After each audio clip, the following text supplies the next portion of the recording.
Hello दोस्तों, मेरा नाम है मयंक और आप देख रहे हैं ट्रांसफॉर्मेशन विद एजुकेशन चैनल। स्वागत है आपका हमारे ट्रांसफॉर्मेशन विद एजुकेशन चैनल पर। तो आइए हम शुरू करते हैं हमारा ये वीडियो जो है इंटरेस्टिंग फैक्ट्स पर, और इसका टाइटल है इकोनॉमिक क्राइसिस इन चाइना। यानी चाइना में अभी क्या इकोनॉमिक क्राइसिस हुई है उसके बारे में हम पढ़ेंगे इस वीडियो में। देखिए, चाइना एक एशिया की सबसे बड़ी इकॉनमी है और चाइना के अंदर जो भी सप्लाई चेन में इफेक्ट होता है उसका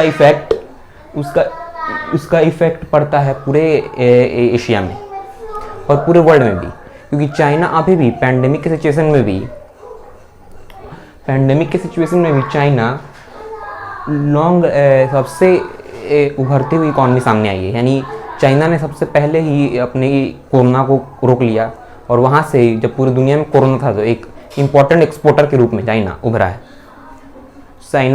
लेकिन what has been an absolute setback for the Chinese government and Chinese people is that their economic crisis with their power crisis. So what is this? First we have to understand the economic crisis of China. पहले हम economic crisis की बात करते हैं। सबसे पहले बात करते हैं हम इकोनॉमिक क्राइसिस में क्या हुआ है, क्योंकि प्रॉपर्टी क्राइसिस क्या है। तो जैसा कि मैंने आपको कहा कि चाइना एक लीडिंग एक्सपोर्टर है और लगभग हर एक इसेंशियल कमोडिटीज़ में उस चाइना के पास उसकी मतलब न्यूज़ रहती है। यानी चाइना उसका एक्सपोर्टर है वर्चुअली या फिर डायरेक्टली। तो चाइना में क्या क्राइसिस हुआ है, तो what has China been gone through is that their property crisis. So China's leading construction company or infrastructure company, which name is Evergrande. Not Evergrande. It is pronounced as Evergrande. My mistake is there. It's pronounced as Evergrande. So Evergrande, which is the China's leading and the very big construction company, or you can say infrastructure company, has been plunged into a crisis. Excuse me.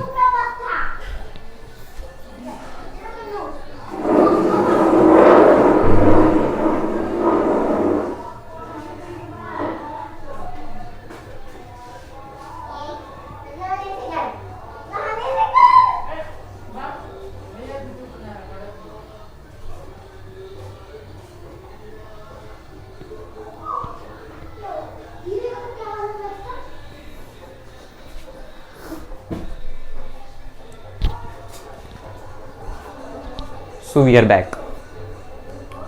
So it has been plunged into a major payment crisis. What is its payment crisis? So it has more than 16 lakh houses under construction. And what is the more devastating that it has 800 unfinished building, but the company has declared that it has no fund. So why there is 800 unfinished building and there is no fund? Because the Evergrande has done the biggest mistake, that it has taken the money from the buyers, from the land buyers or from the home buyers, like we do pay real estate agents money, and instead of this they get our flats or homes. So they have taken the money from the present buyers and invested that money on the future projects without completing the present projects. And that's what had done, that the future commitments had not been fulfilled or not been able to get the profit to them. And that's why the money which was to be used in the present projects are now invested in future projects, and the future projects are failed. So the money which are used now, they have no money complete also the present projects. So they have 800 unfinished buildings, 16 lakh houses under construction. So you can by these statistics you can watch or you can analyze how much big the company is. It is crushed in the debt of US $300 billion. So the amount of debt is very big. $300 billion debt on this company. and it has declared that it has no, although it has assured that it will be as long as the interests are concerned, they are able to pay back the interests and they are not going to default now for a short term, but on the long term it can default and it will create the ripple effects on the economy of China. And they started creating, because not only Evergrande, but many other companies also have no payment, declared that they have no payments, like many other construction companies in China also, and it can create ripple effects on many other companies also. It is a very big market. It owns the top soccer. So soccer is a game like football. So it owns the top soccer club of the China, Evergrande. It also owns an electric motor vehicle company. He says till now not launched a car. It is newly launched company, but its market value is greater than Ford Motors. So you know how big the company is, Ford Motors. But even since, मतलब एक भी car launch करने से पहले जो Evergrande की company है motor vehicle वाली, उसकी वैल्यू फोर्ड मोटर से ज़्यादा है. यानी इसकी वैल्यू कितनी होगी, एवरग्रांडे के नाम जोड़ने से ही उसकी वैल्यू फोर्ड मोटर से ज़्यादा हो गई है. ये एक कंपैरिजन का तरीका है.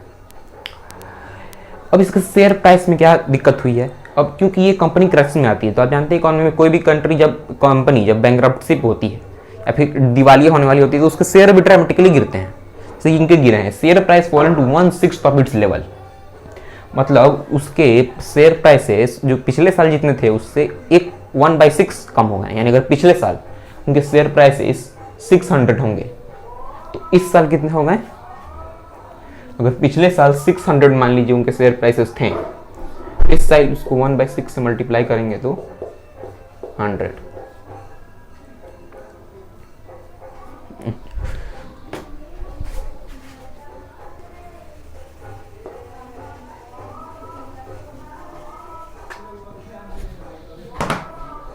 इस साल वो हो गए 100.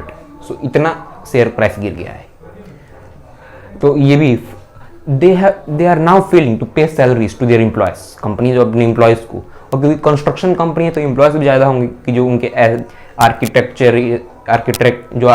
करते हैं या फिर जो मेन जो वर्कर्स जो काम करते हैं घर बनाने में, वो सब भी काम होंगे. बिल्स, वेंडर्स को बिल्स पे, सप्लायर्स को जो सीमेंट ब्रिक से सप्लाई करते हैं, उन सप्लायर्स को उनके बिल्स देने में ये they have now failed.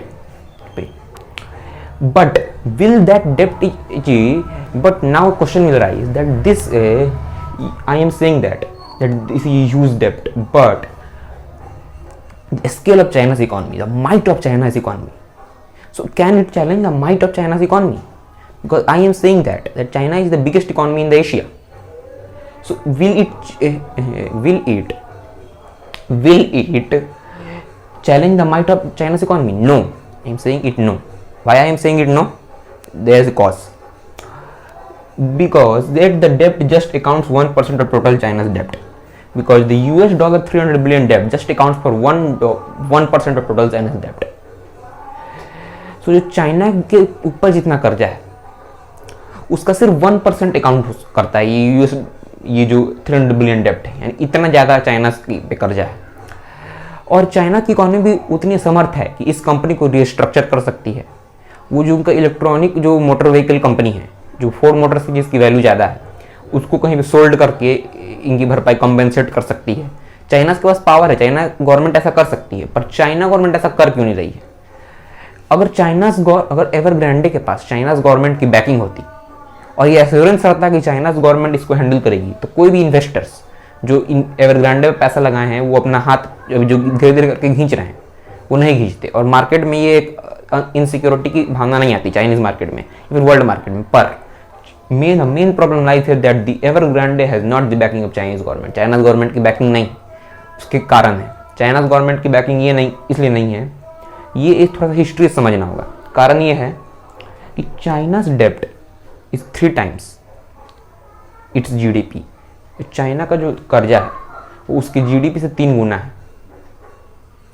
यानी चाइना के ऊपर जितना कर्जा है उसकी GDP से 3 गुना है. यानी मतलब अगर चाइना की GDP फॉर एग्जांपल 100 करोड़ से, तो उस पर 300 करोड़ कर्जा है. और ये रेशियो डबल हो रहा है. उन्हें अभी 6 टाइम हो सकता है, इट कैन। तो due to this alarming raise of its debt, China has cracked down on excessive strict economic policies in its country, which prevents the big firms and big जो ये companies है private firms to borrow मतलब एक limit set कर दिया कि इससे ज़्यादा बोरो नहीं कर सकते हैं या फिर और बोरो नहीं कर सकते। And China has said that it will not allow any company whether it is big और स्मॉल टू बोरो, मतलब किसी भी कंपनी को ऐसे सीरियसली कंसिडर करेंगे, ऐसे नहीं कि ये बड़ी कंपनी है तो उसको दे दिए, ऐसे they will consider seriously now. So ये ऐसा चाइना ने कहा था कि बोरोइंग में। अब अगर चाइना एवरग्रांडे को अलाउ करती है तो जो और अदर कंपनीज हैं जिसको चाइना ने पहले अलाउ नहीं किया है, they would also demand for same treatment, क्योंकि बोलेंगे एवरग्रांडे को जब आपने अलाउ कर दिया तो हमें भी अलाउ कीजिए। तो सबसे पहला मेन रीज़न ये है। और अगर वो अलाउ कर देते हैं सब कंपनीज को तो फिर उनका जो ये डेप्ट को कंट्रोल करने का जो इकोनॉमिक उनका मेन पॉलिसी है वो रुक जाएगा। प्लस चाइना में क्या होता है कि फ्री मार्केट उतना नहीं है, चाइनीज़ गवर्नमेंट मार्केट में हमेशा इंटरवीन करती रहती है। They decide the prices of coal, और सप्लायर्स को कितना चार्ज दिया जाएगा वो सब चाइनीज़ गवर्नमेंट डिसाइड करती है। किसी रूरल एरिया को अर्बन एरिया बनाना है ताकि वहाँ पे कमर्शियल यूज़ हो सके, इंडस्ट्रियल यूज़ हो सके, ये निर्णय वहाँ पे मार्केट वाले नहीं लेते हैं। ये निर्णय यहाँ पे कौन लेता है? प्राइवेट प्लेयर्स नहीं लेते हैं। ये निर्णय वहाँ पे लेती है गवर्नमेंट यानी Chinese communist party. As you know that there is one party system in China, so वहाँ पे government is equal to Chinese communist party, आप बोल सकते हैं। सो 3 टाइम्स GDP, इसलिए चाइना तो। और अगर इसको सॉल्व नहीं किया जाता है तो क्या इसका इफेक्ट होगा? तो इसका इफेक्ट होगा कि ये कंपनी आपका बैंकरप्ट हो जाएगी या फिर मतलब डिफ़ॉल्ट कर देगी तो it will create ripple effects on other industries also. और इतने लोग जिनके ये काम है ये सब गवर्नमेंट पे आ सकती है, it can create. So either way government अगर ये चाइना अगर मदद करती है तब भी और नहीं मदद करती है तब भी। तो चाइना का एम्बिशन था to become economic giant in the whole world by surpassing US in the near future, will be badly hit, मतलब बहुत बैडली हिट होगा। बीजिंग अभी भी इस पर अनडिविल्ड है कि वो एवरग्रांडे को अलाउ नहीं करेगा। अब what will Evergrande do now? अभी तक तो एश्योरेंस दे रहा है, लेकिन एज यू नो जो भी कंपनी दिवालिया होने वाली होती है वो उसके बैकग्राउंड होता है, और धीरे धीरे बैकग्राउंड होते होते तब वो दिवालिया होती है, एक पृष्ठभूमि होती है। ये सबसे पहले ऐसे काम होंगे, ये उनका दिवालियापन दिखाया जाएगा, अपना स्टेटमेंट देंगे, फिर धीरे बाद एक बार में वो बैंकरप्ट घोषित कर दिए जाते हैं। तो ऐसी तरह ये पृष्ठभूमि दिखा रहे हैं और बोल रहे हैं। हर कंपनी उस समय ही बोलती है कि we are not going to bankrupt, we are not going to default, but होती है। तो अंत में एवरग्रांडे भी मेरे ख्याल से डिफॉल्ट हो सकती है। चाइना में फ्री मार्केट पॉलिसी नहीं, क्योंकि चाइना बिलीव दैट अगर वो चाइनाज क्या करते हैं, मल्टीनेशनल कंपनीज से कम्पीट करने के लिए वो अपने कुछ कंपनीज को उन्होंने फ्री मार्केट पॉलिसी फिर 2008 में क्या किया, फ्री मार्केट में कम्पीट करने की अनुमति दे दी। जैसे कि जैक मा की अलीबाबा थी, या फिर जो कंपनी है जो इलेक्ट्रो टेक्नोलॉजी में काम करती है, उस कंपनी का नाम है हुआई, तो उनको दे दिया। उन लोगों ने मल्टीनेशनल कंपनी से कम्पीट किया और उन्हें बीट भी किया, जिसकी वजह से चाइनाज की जो फ्री मार्केट और फ्री क्रेडिट की वजह से चाइना की इकोनॉमी बहुत बूस्ट हुई 2008 में। लेकिन बाद में क्या हुआ? 2008 के बाद से क्या हुआ? 2008 के बाद से जो चाइना का डेब्ट है वो 3 टाइम्स बढ़ गया। लेकिन अब जो चाइना की इकोनॉमिक क्रैकडाउन है कि फ्री मार्केट को कर्ब करने का, तो it will affect the pace of Chinese government of the China's economic growth. Because क्योंकि फ्री मार्केट की वजह से ही आपकी इकोनॉमी बढ़ी थी, तो जिस कारण से आपकी इकोनॉमी बढ़ रही है उस कारण पे आप अगर रोक देंगे, क्रैकडाउन करेंगे उस पर, तो आपकी इकोनॉमिक ग्रोथ भी रुकेगा नहीं। फॉर एग्जांपल ये है कि ये मार्कर है और ये मार्कर मैं तेजी से ऊपर उछाल रहा हूँ इस हाथ से, अगर ये उछलता है ऊपर तो इस हाथ की वजह से, अब मैं इस हाथ को हटा दूँ, ऐसे रख दूँ, वो नीचे गिरेगा, so it will fall down. अब हम और बात करते हैं, ये आपकी चाइना की इकोनॉमिक क्राइसिस थी एवरग्रांडे, और इसका जो डेवलपर था वो चाइना का जो रियल एस्टेट बूम था उस पर बेस्ट काम करता है। अब तो ये थी चाइना की इकोनॉमिक क्राइसिस इन चाइना। और चाइना क्यों, इसके रिपल इफेक्ट्स होंगे। और अगर चाइना इसकी मदद भी करती है एवरग्रांडे की, तो भी इसको अपने बैलेंस शीट्स को बैलेंस करने के लिए, उसको पूरी तरह से करने के लिए बहुत साल लग जाएंगे, और it will not again restart as previous, मतलब पहले जैसा स्टार्ट नहीं कर पाएगी। सो मतलब जैसे कोई भी धागा टूट जाता है तो आप लगाएंगे तो गांठ लगेगा, इसलिए ये भी जब एक बार बैंकरप्ट कगार पे आ गए हैं वो कितनी भी रिलीफ दी जाएगी तो आप उसको पहले ऐसा नहीं कर सकते हैं, तो it will not start as, हाँ अगर मदद दी जाएगी तो ये बैंकरप्ट नहीं होंगे, अपने बैलेंस शीट को कवर करेंगे और हो सकता है कि अपने जो कमिटमेंट्स हैं वो पूरे करें। पर now it will left, now the ball is in China government court, communist party के कोर्ट में बॉल है, whether they will change their economic policies और they will become unwavered. Because अगर अनवेवर रहेंगे तो ये बैंकरप्ट हो ही जाएगी। Now it remains to see what will China do now. और in addition to that there is another second problem. तो फर्स्ट प्रॉब्लम तो चाइना की थी, उसके बाद एक और प्रॉब्लम आया उसी समय, द पावर क्राइसिस।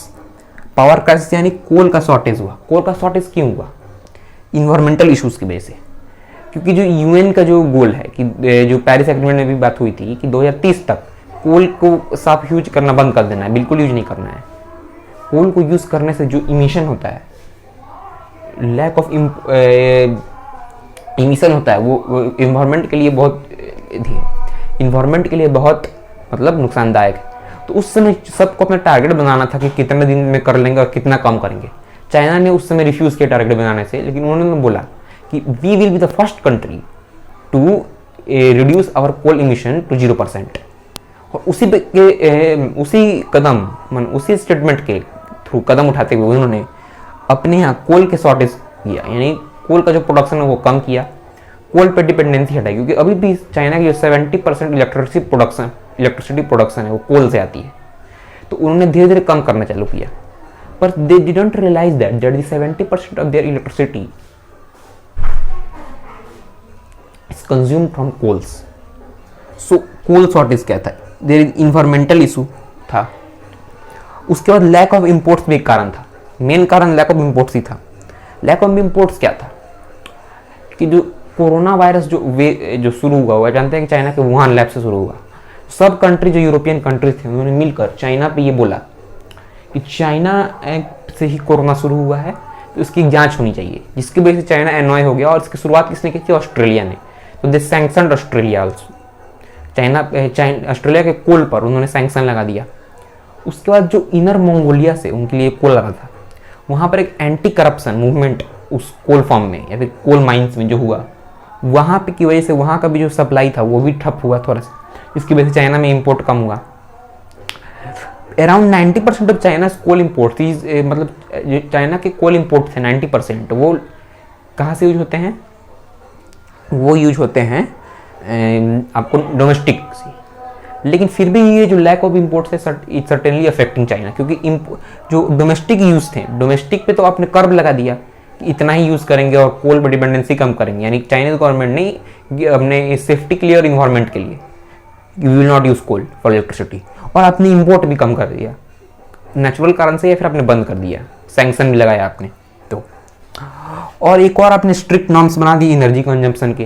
तो जो पावर फर्म्स थे, एनर्जी फर्म्स थे, उन्होंने क्या किया? उन्होंने भी अपना पावर जो कंजम्पशन है वो कर्व करने के लिए कोल का सप्लाई नहीं मांगा। इसकी वजह से और कम हुआ ये मंगोलिया से जो एंटी करप्शन मूवमेंट हुआ था मंगोलिया में, इसकी वजह से यहाँ पे पावर क्राइसिस हो गया। Many people forced to search for alternatives for their houses for lightning. वहाँ पे एलिवेटर्स बंद हो गए, elevators are closed out. The government officials और the people in China advise to use stairs. Elevators lights use हो गए हैं, people are using torches because the coal shortage, there is no electricity. होता क्या है चाइना में वहाँ पर कि जो कोल सप्लाई होती है, कोल के प्राइसेस जो होते हैं वो मार्केट तय करती है, और इलेक्ट्रिसिटी के प्राइसेस, वहाँ पे इलेक्ट्रिसिटी फर्म्स के प्राइसेस वो कौन तय करता है? वो सरकार तय करती है। इंटरेस्टिंग चीज़ ये है कि कोल के प्राइसेस तो सरकार तय करेगी, सॉरी कोल के प्राइसेस तो मार्केट तय करेगी, और इलेक्ट्रिसिटी के प्राइसेस कौन तय करेगा? सरकार। तो जब मार्केट वाले कोल के प्राइसेस बढ़ा देते हैं, सीधे जब कोल के प्राइसेस बढ़ा देते हैं,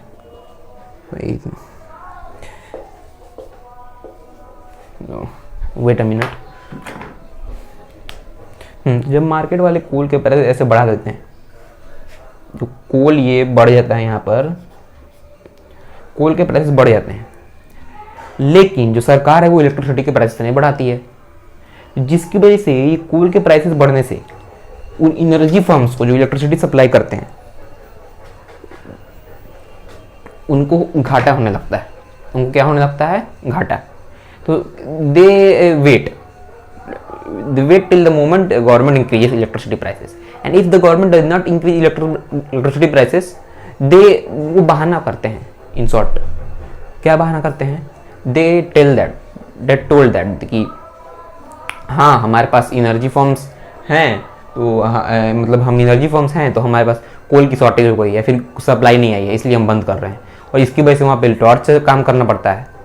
तो ये यहाँ पे सरकार का जो इंटरवेंशन है मार्केट में, कुछ प्राइसेस मार्केट वाले तय करेंगे, ज़्यादातर हम तय करेंगे, तो ये उनके हर्ट कर रहा है.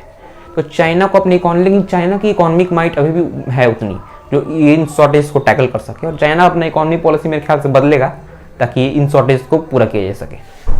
चाइना की ग्रोथ रेट बहुत स्लो डाउन हो गई क्योंकि बहुत कम उसकी ग्रोथ रेट हो रही है. तो अब यहाँ पे बात करते हैं हम इकोनॉमिक क्राइसिस. चाइना और सेकंड में पावर क्राइसिस हमने बात कर ली है. तो ये थी आपको इकोनॉमिक क्राइसिस और पावर क्राइसिस के बारे में. तो चाइना है एनर्जी क्राइसिस, मैंने बताया कि आपकी इन्वायरमेंटल इशू से हुआ था, और जो डेब्ट जस्ट अकाउंट्स फॉर, और ये जैसे कि मैंने कहा कि ये जो डेब्ट है ये चाइना की 1% इकोनॉमी को डेब्ट करता है. प्लस जो चाइना है वो लैक ऑफ इंटरनेशनल कॉन्फिडेंस, क्योंकि हांगकांग के अंदर जो उन्होंने किया, हांगकांग के डेमोक्रेटिक मूवमेंट को कुचल के उसको एनेक्स करने का प्रोसेस जो कर रहा है वो, जिसकी वजह से वहाँ पे अब चाइना के रूल ऑफ लॉ पे लोग को विश्वास कम हो गया है और इंटरनेशनल कॉन्फिडेंस नहीं है, जिसकी वजह से ये भी चाइना की इकोनॉमी पे सेवरली इम्पैक्ट कर रहा है. तो that also reason for the economic crisis in China.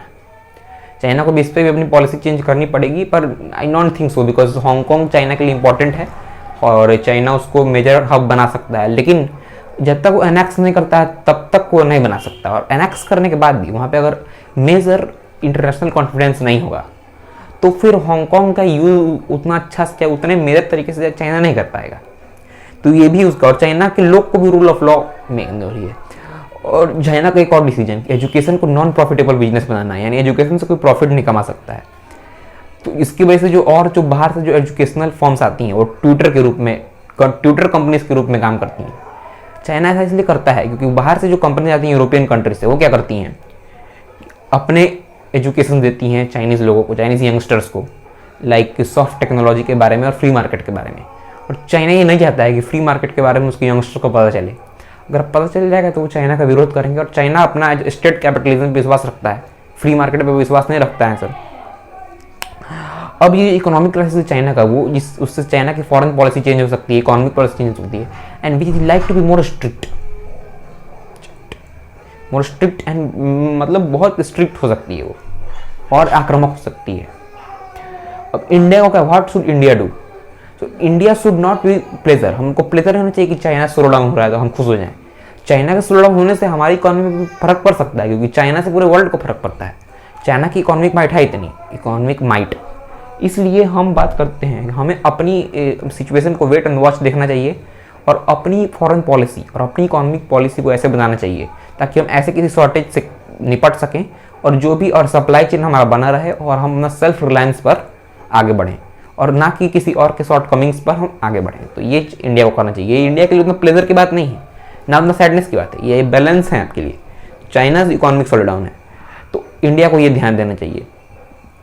बाकी ये सब तो चलते रहेंगे, चाइना इसको कवर भी कर लेगा. ऐसे भी बहुत सारे क्राइसिस चाइना में आए थे पहले भी, पर चाइना की जो स्ट्रिक्ट कैपिटलिज्म की पॉलिसी है वो in my view it is very strict. उसको थोड़ा सा उन्हें मतलब उसमें थोड़ा सा उन्हें ढील देनी होगी, तब जाके वो उस क्राइसिस को कर पाएंगे. और मेरे हिसाब से चाइना गवर्नमेंट को एवरग्रांडे को बचा लेना चाहिए, क्योंकि कुछ भी था तो ये मतलब it is the major construction company. तो एवरग्रांडे को इसको बचा लेना चाहिए. हाँ, पर with a strict warning that they will not use the money of the present projects in the future projects. First complete the present projects and then go, because आप 16 lakh houses under construction और 800 unfinished buildings आप छोड़ दे सकते हैं ऐसे, और उसके पैसा आप लगा देंगे फ्यूचर प्रोजेक्ट्स में with no guarantee that they will find success. और ये जो पावर क्राइसिस है, चाइना इसके लिए क्या कर रहा है, तो नाउ चाइना हैज़ उस माइंस को ऑर्डर दिया है, और अपने कोल आउटपुट से रेलवे से भी अर्ज किया है कि जल्दी से जल्दी सप्लाई शुरू करे कोल का, और माइन आउटपुट को और बढ़ाएं माइनिंग से. तो इससे एक और क्वेश्चन हुआ है कि तब चाइना अब सीरियस नहीं हुआ है, कि आप चाइना सीरियस नहीं है इन्वायरमेंटल इशू के लिए, क्योंकि कोल के प्रोडक्शन को और बढ़ा रहा है. So the experts believe that there is no any alternative available for China in this situation instead of increasing the coal production. Because in this situation where the condition ये है कि वहाँ पे लाइट्स भी नहीं आ पा रही हैं, तो चाइना को ऐसा करना पड़ेगा.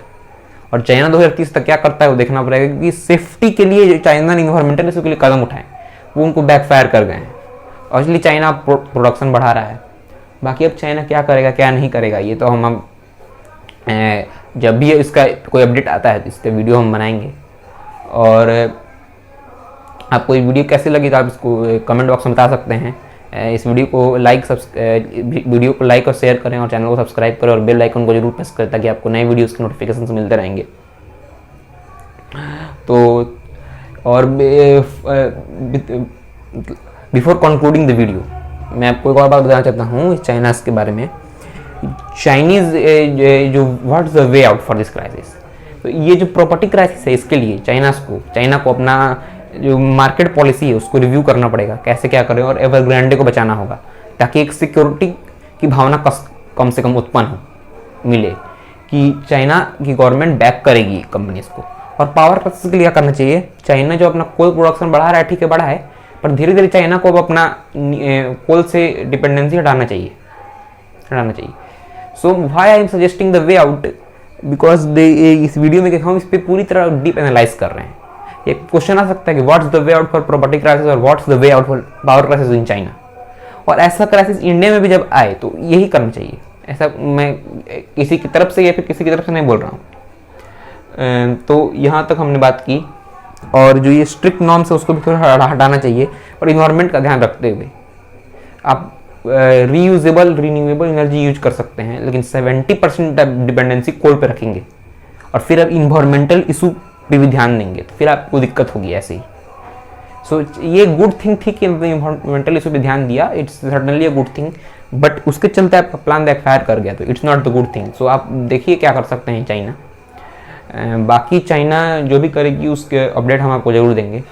तो जैसा कि मैंने आपको पहले ही बताया कि आप लाइक सब्सक्राइब शेयर करें, तो इसलिए so now I am concluding this video.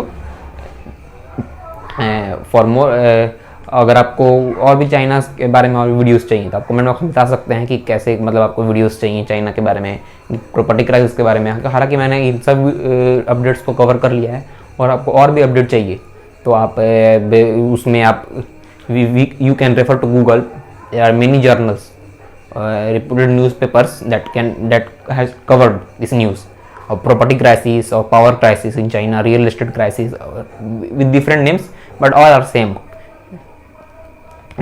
Washington post का भी एक आर्टिकल है जो मतलब वॉशिंगटन पोस्ट का आर्टिकल है उसमें भी एक डीप एनालाइज दिया हुआ है, आप उसको भी देख सकते हैं.